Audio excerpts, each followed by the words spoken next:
Hello everyone. आज का video बहुत ही इंटरेस्टिंग होने वाला है। आज हम कंपेयर करेंगे उज्जीवन फिनेंशियल सर्विसेज और उज्जीवन स्मॉल फाइनेंस बैंक को।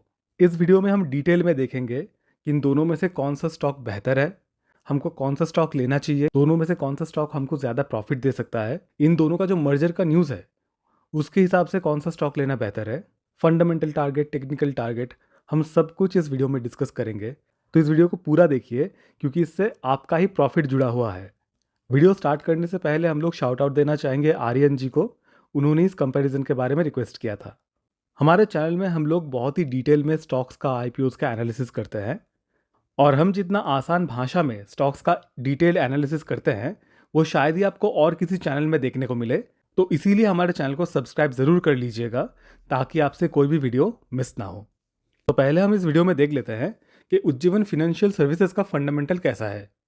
उज्जीवन स्मॉल फाइनेंस बैंक के ऊपर हम डिटेल में वीडियो बना चुके हैं जो कि आप यहाँ पे आई बटन पे क्लिक करके देख सकते हैं। उस वीडियो में हमने उज्जीवन स्मॉल फाइनेंस बैंक का फंडामेंटल, टेक्निकल सारा कुछ एनालिसिस किया है, टारगेट बताया है, ऊपर कितना जा सकता है, नीचे कितना आ सकता है, सब कुछ डिस्कस किया है। तो बेहतर होगा कि आप ये वीडियो देखने से पहले एक बार वो वीडियो देख ले। इस वीडियो को देखने के बाद भी देख सकते हैं, पर देखें ज़रूर उस वीडियो को, वरना आपको पूरा जो सिनेरियो है वो समझ नहीं आएगा। तो अभी अगर हम उज्जीवन फिनेंशियल सर्विसेज के फंडामेंटल पे आए तो स्टॉक प्राइस चल रहा है 548 का, मार्केट कैप है 6,600 करोड़ के आसपास, स्टॉक पी चल रहा है 8.12, आरओसी है 10.3% का, आरओई है 32.1% का, पीजी रेशियो है 0.08 का। तो पीजी रेशियो के हिसाब से स्टॉक काफ़ी अंडर वैल्यूड है, स्टॉक का आरओई काफ़ी अच्छा है और स्टॉक पी भी बहुत रीजनेबल है। अगर आप हमारा वीडियो पहले देख चुके हैं तो आप लोगों को पता होगा कि जो बैंकिंग और फाइनेंस सेक्टर के स्टॉक होते हैं उनमें प्राइस टू बुक वैल्यू और रिटर्न ऑन एसेट्स बहुत मैटर करता है। अगर आपने हमारा वीडियोस पहले नहीं देखा है तो यहाँ पे आई बटन पे क्लिक करके देख सकते हैं। स्टॉक का भी प्राइस टू बुक वैल्यू है 1.83 का, जो कि रीजनेबल है। रिटर्न ऑन एसेट्स है 3.81% का, जो कि बहुत ही बढ़िया है। नॉर्मली रिटर्न ऑन एसेट्स 2% या उससे ज़्यादा हो तो हम उस स्टॉक को बहुत ही अच्छा मानते हैं। स्टॉक का अगर हम ग्रोथ देखें तो ईपीएस ग्रोथ 3 साल में 46.8% है, 5 साल में 102% है, सेल्स ग्रोथ 3 साल में 16.7% है और 5 साल में 24.6% है। तो ग्रोथ बहुत ही बढ़िया है। अगर आप हमारा उज्जीवन स्मॉल फाइनेंस बैंक वाला वीडियो ध्यान से देखे हैं तो आपको लग रहा होगा कि अरे ये जो फंडामेंटल्स है ये तो सिमिलर लग रहे हैं, ये तो कहीं देखेला लगता है, ये तो कहीं सुनेला लगता है। ये देखिए, ये है उज्जीवन स्मॉल फाइनेंस बैंक का फंडामेंटल। स्टॉक पी है 8.27, उज्जीवन फाइनेंशियल सर्विस में कितना है 8.12, उज्जीवन बैंक में आरओई है 33.3% का और फिनेंशियल सर्विस में आरओई है 32.1% का। स्मॉल फाइनेंस बैंक में पीजी रेशियो है 0.05 का, फिनेंशियल सर्विस में पीजी रेशियो है 0.08 का। स्मॉल फाइनेंस बैंक में आरओए है 3.87% का और फिनेंशियल सर्विस में आरओए है 3.81% का। तो हमको जो फंडामेंटल है वो बहुत ही सिमिलर देखने के लिए मिल रहा है। ऐसा क्यों है? तो इसका रीज़न ये है, यहाँ पे हम पढ़ सकते हैं, the company has no core operations and derives its value primarily from its investments in Ujjivan small finance bank. तो उज्जीवन फिनेंशियल सर्विसेज का कोई बिजनेस मॉडल अभी है ही नहीं। ये कंपनी पूरा का पूरा अपना जो वैल्यू है वो डिराइव करती है उज्जीवन स्मॉल फाइनेंस बैंक से। तो उज्जीवन स्मॉल फाइनेंस बैंक जैसे जैसे चलता है ये स्टॉक भी वैसे वैसे ही चलता है। तो क्या हमको उज्जीवन स्मॉल फाइनेंस बैंक का शेयर ही लेना चाहिए क्योंकि बिजनेस मॉडल तो एक्चुअली उसका ही है? तो इसके बारे में हम लोग वीडियो के एंड में बात करेंगे। अगर हम फिर से उज्जीवन फिनेंशियल सर्विसेज के फंडामेंटल पे आए तो स्टॉक का मीडियन पी है 10.3 का और अभी पी चल रहा है 8.12। मतलब अगर स्टॉक अपने मीडियन पी पे भी वापस जाता है तो हमको यहाँ से 20 से 25% का गेन देखने के लिए मिल सकता है। अगर हम स्टॉक का क्वार्टरली रिजल्ट देखें तो एवरी क्वार्टर सेल्स बढ़ रहा है, स्टॉक का प्रॉफिट और ईपीएस भी अच्छा है। लास्ट क्वार्टर में सेल्स ज़्यादा होने के बावजूद हमारा जो प्रॉफिट और ईपीएस है वो थोड़ा कम हुआ है क्योंकि ऑपरेटिंग प्रॉफिट थोड़ा ड्रॉप किया था, 65% से 62% पे आया था। यहाँ पे देखने लायक बात है कि स्टॉक का जो ऑपरेटिंग प्रॉफिट मार्जिन है वो भयंकर है, 60% के ऊपर है। अगर हम ईयरली रिजल्ट देखें तो रेवेन्यू जो है वो एवरी ईयर बढ़ रहा है, नेट प्रॉफिट भी बढ़ रहा है कंटिन्यूसली और स्टॉक का ईपीएस भी बढ़ रहा है। अगर हम स्टॉक का कंपाउंडेड ग्रोथ देखें तो 5 साल में सेल्स ग्रोथ है 25%, प्रॉफिट ग्रोथ है 103%, स्टॉक प्राइस CAGR है 12%। तो यहाँ पे स्टॉक हमको अंडर वैल्यूड देखने के लिए मिल रहा है। 3 साल में स्टॉक का सेल्स ग्रोथ है 17%, प्रॉफिट ग्रोथ है 47% और स्टॉक प्राइस CAGR है 29%। ट्रेलिंग 12 मंथ्स में सेल्स ग्रोथ है 40%, कंपाउंडेड प्रॉफिट ग्रोथ है 0% और स्टॉक प्राइस CAGR है 96%। तो यहाँ पे हम देख सकते हैं जो स्टॉक प्राइस है वो अपने ग्रोथ के हिसाब से थोड़ा आगे निकल गया है। ट्रेलिंग 12 मंथ्स में जो प्रॉफिट ग्रोथ 0% है उसका रीज़न वही है कि कंपनी का जो ऑपरेटिंग प्रॉफिट मार्जिन है वो करंट फाइनेंशियल ईयर में थोड़ा ड्रॉप किया है। अगर हम शेयर होल्डिंग पैटर्न देखें तो स्टॉक में कोई प्रमोटर है नहीं। एफआईएस का स्टेक है ऑलमोस्ट 35% के आसपास, डीआईएस का स्टेक है 7.44% और पब्लिक का स्टेक है 57.58%। यहाँ पे हम देख सकते हैं कि एफआईएस ने अपना स्टेक लास्ट क्वार्टर में थोड़ा कम किया था, पर वो मेनली डीआईएस ने एब्जॉर्ब किया था।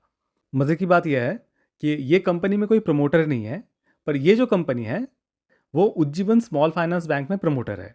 यहाँ पे हम आपको एक बार उज्जीवन स्मॉल फाइनेंस बैंक का शेयर होल्डिंग पैटर्न दिखाना चाहेंगे कि प्रमोटर का स्टेक 73.6% है और ये पूरा का पूरा उज्जीवन फाइनेंशियल सर्विस लिमिटेड का है। अगर हम इस स्टॉक के टेक्निकल चार्ट पे आए तो हमको ditto Ujjivan small finance bank जैसा ही चार्ट देखने के लिए मिल रहा है और सेम पैटर्न भी देखने के लिए मिल रहा है।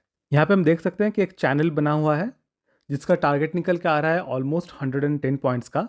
मतलब ये स्टॉक अगर नीचे आती है 510 के लेवल को तोड़ती है तो stock price can come down to 400 rupees. पर अगर ये स्टॉक यहाँ से ऊपर जाती है तो हमारा पहला टारगेट रहेगा जो स्टॉक का ऑल टाइम हाई है, दैट इज अराउंड 613। उसके बाद हम इस रेजिस्टेंस लाइन को एक टारगेट मान के चल सकते हैं और अगर ये स्टॉक ऊपर में ब्रेकआउट देती है तो वहाँ से फिर 110 पॉइंट्स का टारगेट हमको आ सकता है। ब्रेकआउट किसी भी तरफ कंफर्म नहीं है। अगर ये स्टॉक किसी भी तरफ ब्रेकआउट देती है तो हम तब वीडियो बना के आपको ज़रूर बताएंगे, तो इसीलिए हमारे चैनल को सब्सक्राइब ज़रूर कर लीजिए।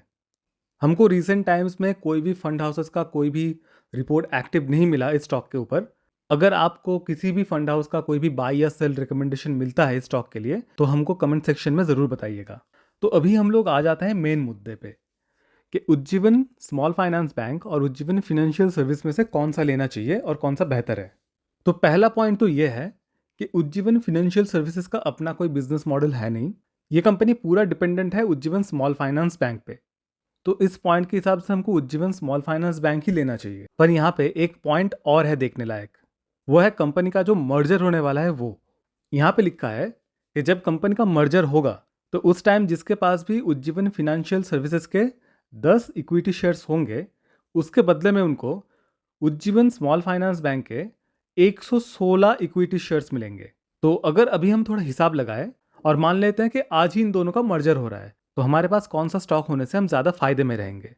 उज्जीवन फिनेंशियल सर्विसेज का स्टॉक प्राइस है 548 और अगर आपके पास इसके अभी 10 शेयर हैं तो इसका वैल्यू होगा 5480 रुपीज़ और इसके बदले में मर्जर के वक्त आपको उज्जीवन स्मॉल फाइनेंस बैंक के 116 शेयर मिलेंगे। तो अभी उज्जीवन स्मॉल फाइनेंस बैंक का प्राइस चल रहा है 53.3 और अगर इसके हिसाब से हमको 116 शेयर्स मिले तो टोटल निकल के आता है हमारा 6182 रुपीज़।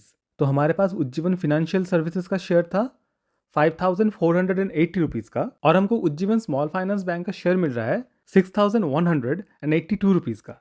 मतलब हमको बैठे बैठे यहाँ पे 702 रुपये का फ़ायदा हो रहा है, 702 रुपीज़ का, जो कि होता है ऑलमोस्ट 12.8%।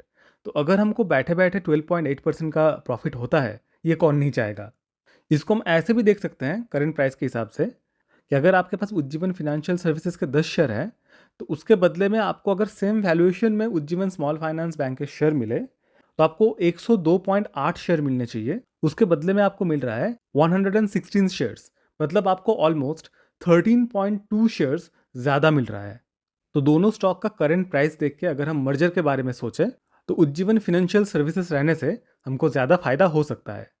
पर हाँ, अगर मर्जर तक ऐसा हुआ कि उज्जीवन फिनेंशियल सर्विसेज का स्टॉक प्राइस ऐसा ही रहा और उज्जीवन स्मॉल फाइनेंस बैंक का स्टॉक प्राइस थोड़ा नीचे आ गया तो हमारा जो ये 12.8% का प्रॉफिट हमको दिख रहा था वो शायद थोड़ा कम हो जाएगा।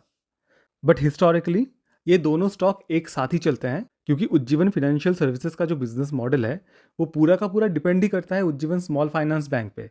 तो ये होना बहुत ही मुश्किल है कि उज्जीवन स्मॉल फाइनेंस बैंक का जो प्राइस है वो नीचे आ गया और उज्जीवन फिनेंशियल सर्विसेज का प्राइस नीचे नहीं आया, तो अगर हम कंक्लूजन में आए तो एट द एंड हमको कौन सा स्टॉक लेना चाहिए? अगर इन दोनों स्टॉक का मर्जर नहीं होता तो उज्जीवन स्मॉल फाइनेंस बैंक ही हम रिकमेंड करते, क्योंकि बिजनेस मॉडल तो उसका ही है। पर अगर इन दोनों स्टॉक का मर्जर होता है, जो कि कभी ना कभी जाके तो होगा ही, तो हमारे पास उज्जीवन फिनेंशियल सर्विसेज होने से हमको ज़्यादा प्रॉफिट हो सकता है। और अगर मान लीजिए कि मर्जर नहीं भी होता है, तो भी उज्जीवन फिनेंशियल सर्विसेज जो है वो उज्जीवन स्मॉल फाइनेंस के साथ ही मूव करता रहेगा, क्योंकि फिनेंशियल सर्विसेज का जो बिजनेस मॉडल है वो स्मॉल फाइनेंस बैंक पे ही डिपेंडेंट है। यहाँ पे हम आपको एक इंपॉर्टेंट बात बताना चाहेंगे कि अगर आपके पास उज्जीवन फिनेंशियल सर्विसेज का स्टॉक है, फिर भी आपको उज्जीवन स्मॉल फाइनेंस बैंक के स्टॉक को फॉलो करते रहना है। उसका रिजल्ट कैसा आ रहा है, उसमें न्यूज़ कैसा आ रहा है, वो आपको मॉनिटर करना पड़ेगा, क्योंकि ये जो स्टॉक है उज्जीवन फिनेंशियल सर्विसेज, वो स्मॉल फाइनेंस बैंक पे ही डिपेंडेंट है। ये शायद हमने वीडियो में दर्जनों बार बोल दिया अभी तक। आई होप आप लोगों को पूरा सिनेरियो समझ में आ गया होगा। अगर आपको वीडियो अच्छा लगा तो लाइक और शेयर ज़रूर कीजिए। कमेंट्स में हमको ज़रूर बताइए कि आपको नेक्स्ट कौन से स्टॉक के ऊपर वीडियो चाहिए। अगर आप अपना पोर्टफोलियो रिव्यू करवाना चाहते हैं तो आपको डिस्क्रिप्शन बॉक्स में या पिन कमेंट में हमारा ईमेल आईडी मिल जाएगा, आप हमको ईमेल कर सकते हैं। ऐसे ही और इन्फॉर्मेटिव वीडियोज़ के लिए हमारे चैनल को सब्सक्राइब ज़रूर करके रखें। चलिए मिलते हैं नेक्स्ट वीडियो में। Thank you.